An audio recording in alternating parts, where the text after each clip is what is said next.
next team comes from France. Amber, PERRIER, GIANESINI, Samuel, BLANC, KLAPERMAN, 16 years old. Both Amber and Samuel.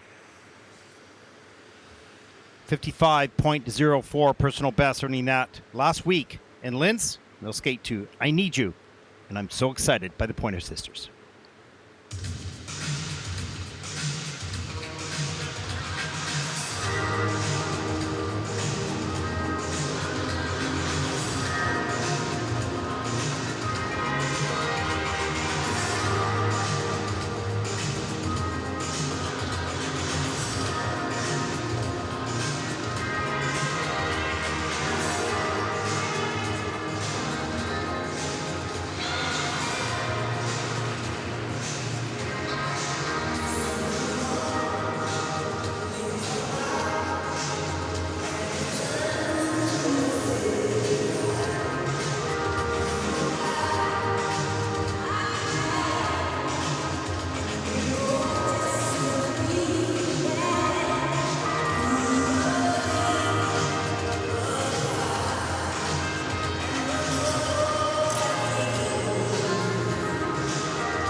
Amber, PERRIER, GIANESINI and Samuel, BLANC, KLAPERMAN.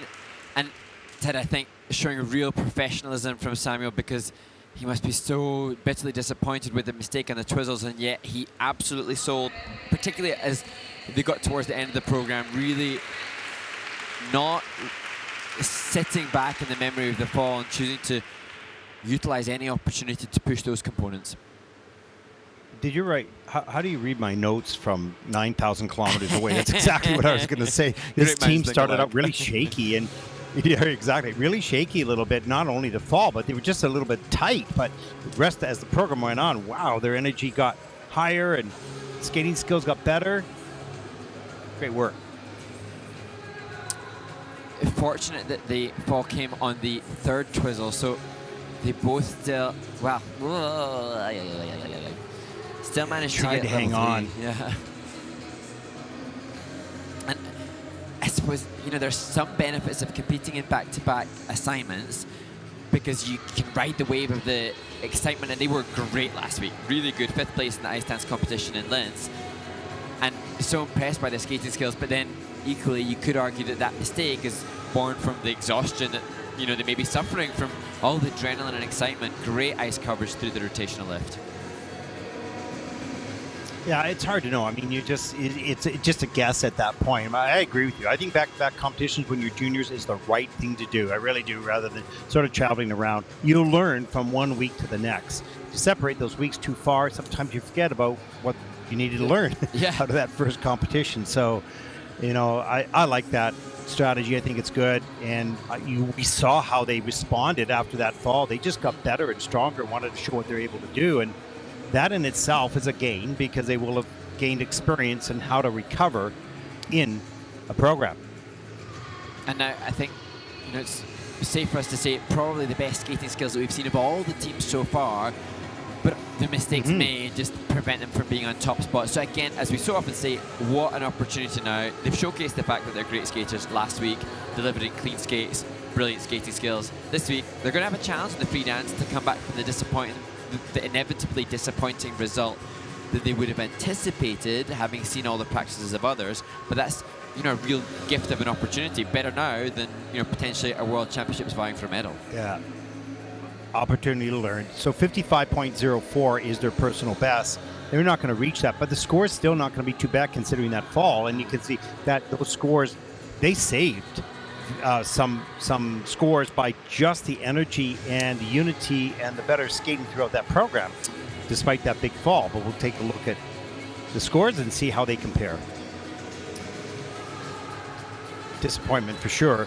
There's no question of that. And I don't see the value in the learning. Who would?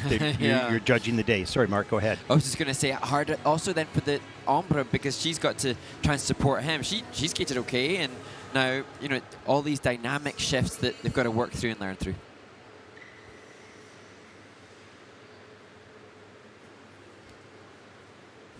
Yeah, pretty solemn in the kiss and cry right at the moment. Let's take a look at the scores. 51.82. Still not a bad score. That'll put them currently in the second place. They know the opportunity was missed for taking the lead, but this is a good team.